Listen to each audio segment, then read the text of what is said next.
Howdy, folks, and welcome back to Dead Pit Radio. Last little segment we're going to do here on the show. We're going to talk about the death of Blockbuster Video, the legendary rental chain that's been around for decades. It's owned by Dish Network. It's going to close its remaining 300 U.S. stores, ending an era for the chain that was once just a vital part, I guess, of American, retail and rental stores. They will close the outlets by early January and discontinue the DVD by mail service by mid-December. Each Blockbuster store has 8 to 10 employees. So the move is expected to cost around 2,800 jobs, which is unfortunate. I always hate to hear about shit like that.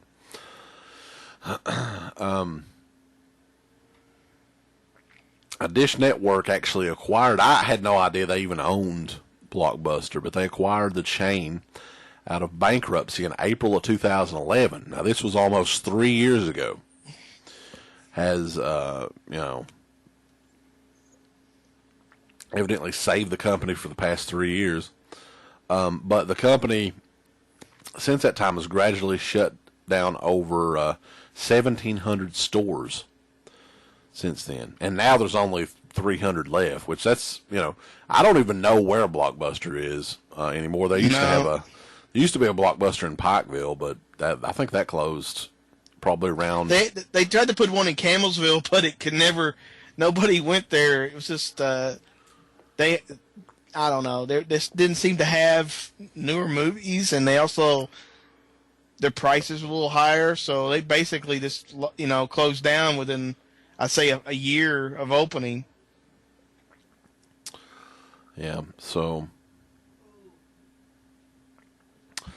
I don't know. I mean, I know that a lot of people are putting up, I'm going to miss Blockbuster and all this stuff, but honestly, for me, I'm happy that the company is closing, and I'm happy that the reason they're closing is basically a fucking machine is causing them to close, because, all these businesses back in the early 90s that were around these small town areas, even in big cities, you had, and a lot of people online call them the mom and pop video stores. They were forced out of business by Blockbuster. Blockbuster at that time was kind of like Walmart almost. I mean, they were almost as, I guess, on a smaller level, but they were the video rental thing. They were like Food City or something when it comes to grocery stores. Food City? Yeah. Or Kroger, or whatever, whatever's popular in your city. They were the thing. They were it, But now you've got all this stuff, Netflix streaming, just Netflix mail order, whatever, and you've got red boxes, and you've got, video on demand services and Vudu and stuff like that are basically putting Blockbuster out. People don't want to go in a store and walk around and worry about having to return the movie the next day. Right. And pay. And let's face it, I mean, you're paying what, $2 or $3 to rent a movie when you fucking buy a movie when it comes out for, $10, $11 usually. So I think that's part of it too, Well, I mean, I'll be honest, when I moved up to Louisville, of course, there's the Wild and Woolly, which is great.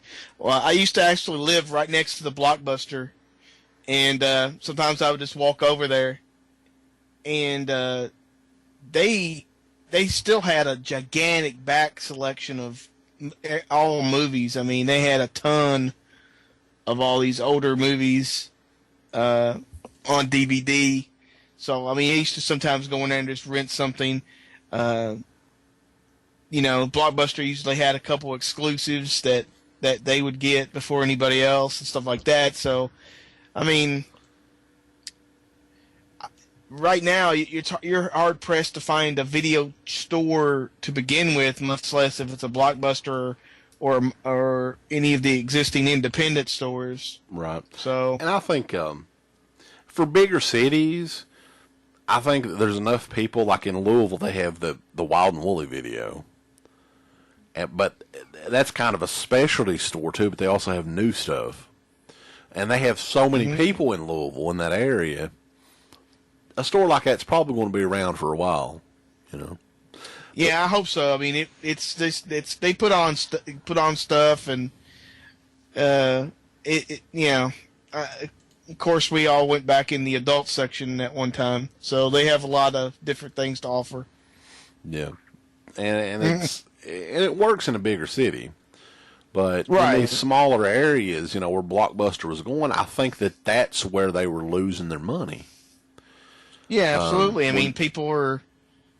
I mean, I think Campbellsville's got one video store right now, where they used to have 3 or 4, and they were all independent, except I think they had Movie Gallery, but that went out, so they only have the one. So that, and of course they have Redbox there at all the McDonald's.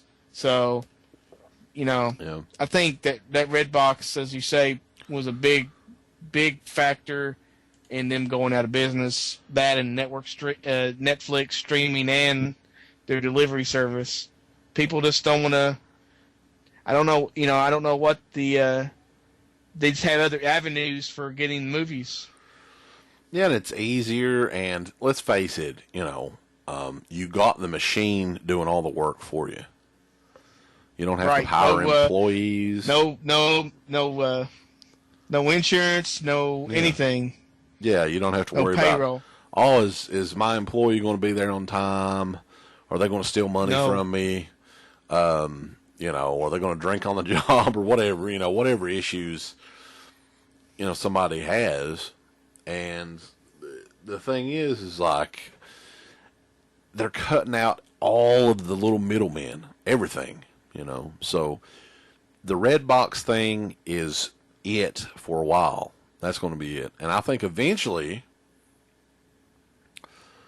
you're not even going to have that. You know, it's going to be, and maybe in a few years when this streaming, you know, you can have an account. You say, I'll put this movie in my account.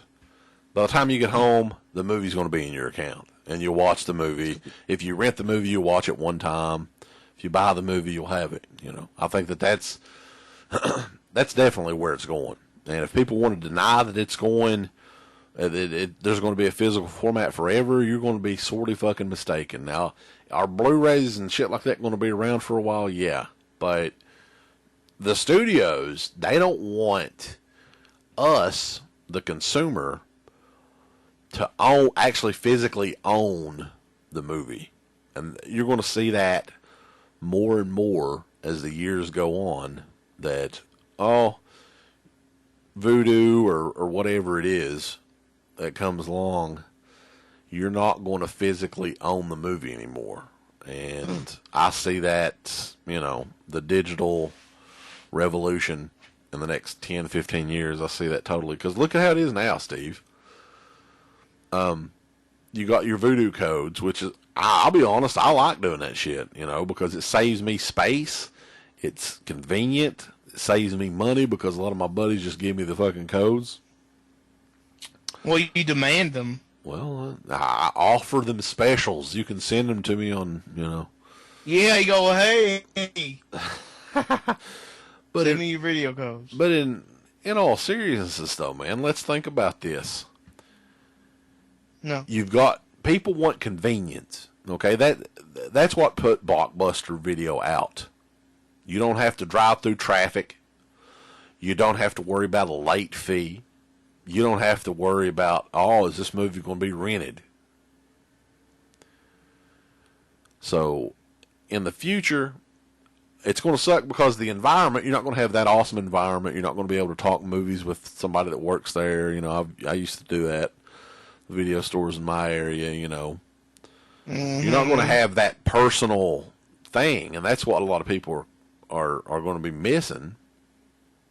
Well, that's all going away. I mean, people talk online more than they do in person for the depending on, for I would say a lot of younger people are more, that's more their social interaction is online, either chatting or on a game system. So that's what's going to keep going in the future, where at some point people are not going to get out.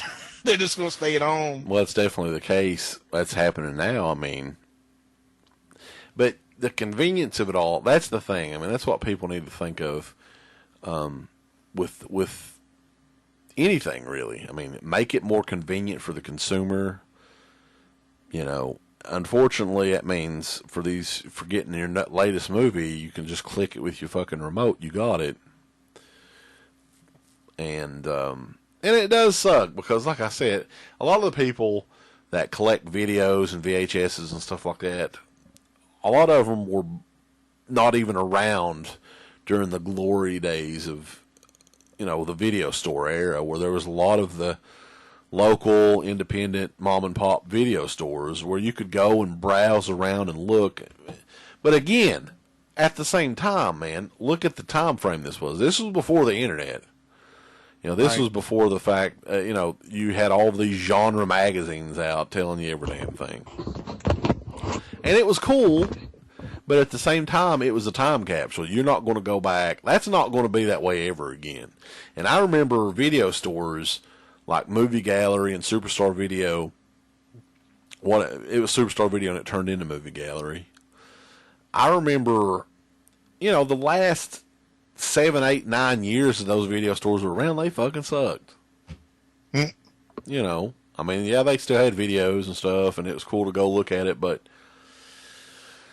you know, a lot of the nostalgia when it comes to these video stores and stuff, I just remember it being perfect and everything else. You know, it's not as great as you remember it, probably. So, I think it's sad that there's that personal touch isn't going to be there. But at the same time, Blockbuster, those video stores should have probably been closed years ago. It was a slowly dying thing that, you know, unfortunately is going to cost people their jobs. I don't like that because, you know, the economy is not that good right now anyway, Steve. I don't know if you've been following that on the news. It's hard enough to find a job. Yeah, no, I was out of work for 3 months. Yeah, and I mean, that part of it sucks, but to me, Blockbuster, I never had any fond memories of that store. I remember going to the one in Pikeville. Well, they used to have, I think all their films was rated, so they didn't have any, or at least maybe I'm wrong, but I think a lot of their films, some of them had specific Blockbuster cuts. Yeah, and they didn't have, you know, a lot of the more obscure stuff like you would find in a mom and pop video store either. Yeah, I mean, they had distribution deals with certain companies, but it was almost like Walmart in a way. You know, the Walmart won't carry. You know, they wouldn't carry like, you know, Cannibal Holocaust or something. Yeah, you wouldn't gonna find that. So, but I mean, I remember going to video stores, and of course, back at certain points, you know, with VHSs, and then sometimes years later, going back to this one video store, and they still had the big boxes still sitting there collecting dust, even though they had DVDs on the shelf. So, those were, like you say, those days are completely gone. It's almost like when cell phones came in, it didn't seem like that was kind of a niche market. Right. Now you can't even, you know, those things are invaluable now. I mean, so I mean, there's, you know, tomorrow is going to be, you know, years from now is going to be probably something else that we never thought of that'll be taking the place of some of the technology we have now. So who knows? Well, that's the thing. I mean, even 10 years ago, we didn't have anything like Netflix streaming. I mean, that didn't come along until, you know, probably How long has that even been around? That's not been around that long. I'd say 4 years, maybe. Yeah. Something like that. So we would have never ever thought of, hey, they're going to have this service that offers you thousands of movies, a lot of which are in high definition, and it would cost you the same price of renting 3 movies at Blockbuster a month. So that's what I was saying. As I was going back to the convenience of it all. You're going to have. It's going to be hard for anything to compete with something like Netflix or the Redbox, because if you're only paying $8 or $9 a month for Netflix, and you're going to rent one movie at Blockbuster Video for around $3-4 a new release. That's just, and plus the gas money and traveling back and forth to the fucking video store. It's just an outdated way of doing things now. I mean, there's just so much other shit out there. Like even Amazon Video. If you have Amazon Prime, which a lot of, that's $70 a year to get free 2-day shipping on any damn thing you get on Amazon. Plus, you also get thousands of movies on Amazon streaming. Mm-hmm. There's so many different options out there, is what I was saying. I mean, I'm shocked that it took this long for Blockbuster to close. I think it was a slow fucking death, though. I mean, even on the Roku that we were talking about a while back, they have Synapsis has got a channel on there.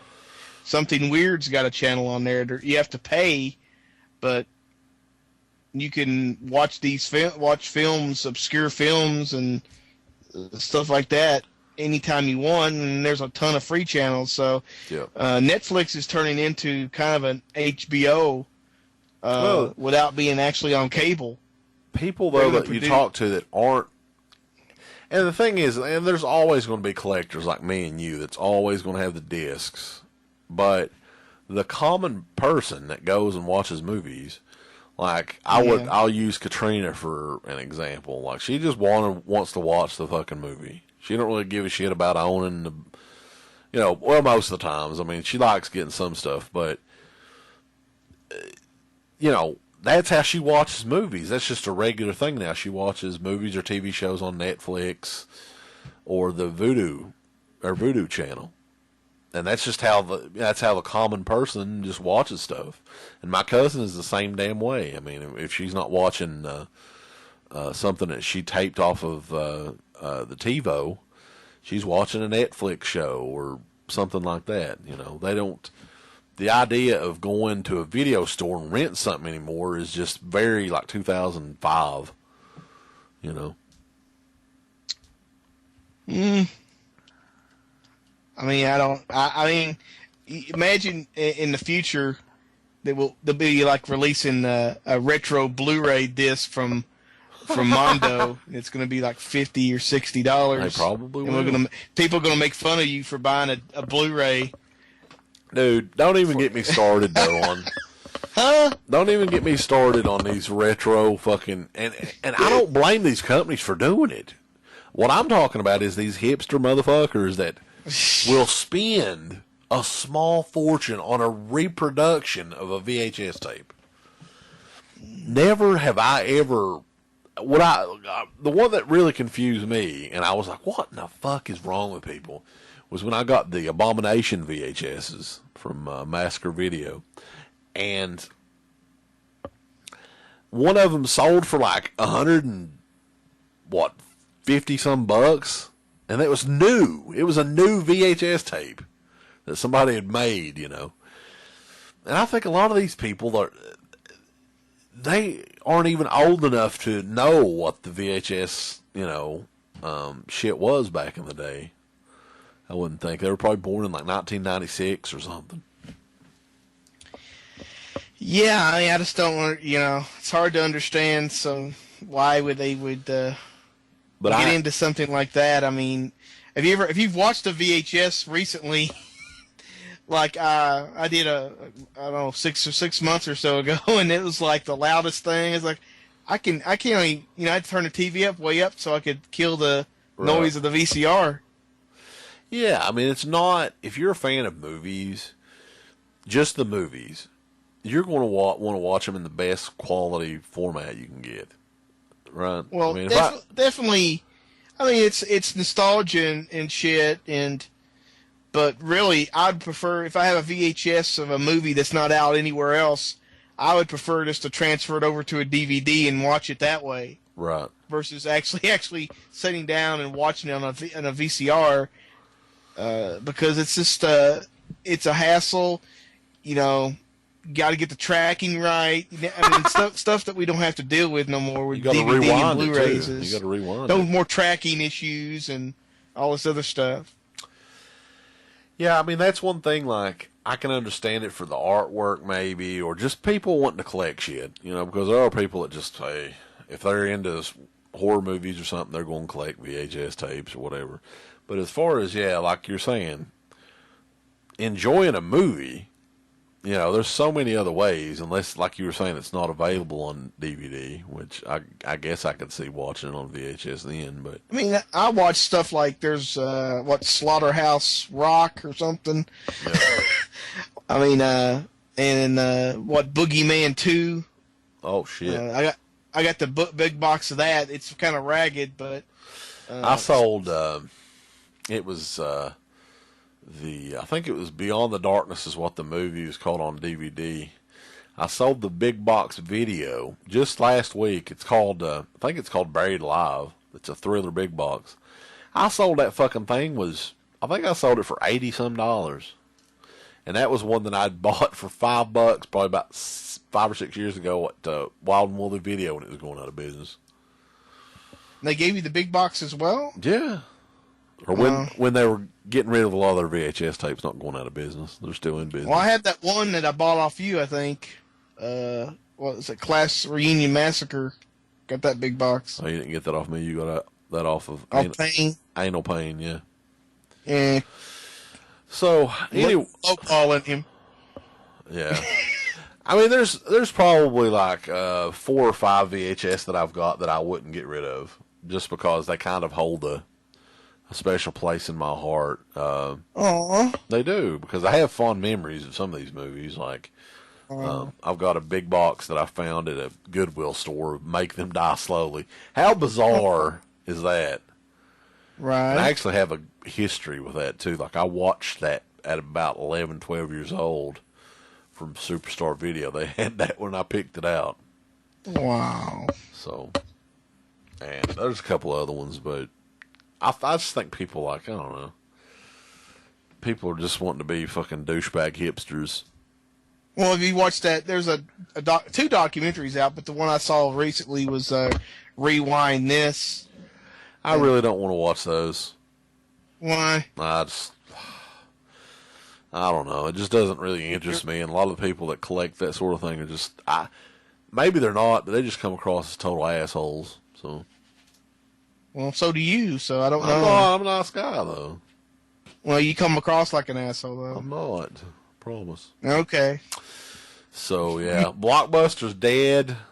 I'm happy. So. I just think that, there's a lot easier, more cost-effective ways to watch movies now. So.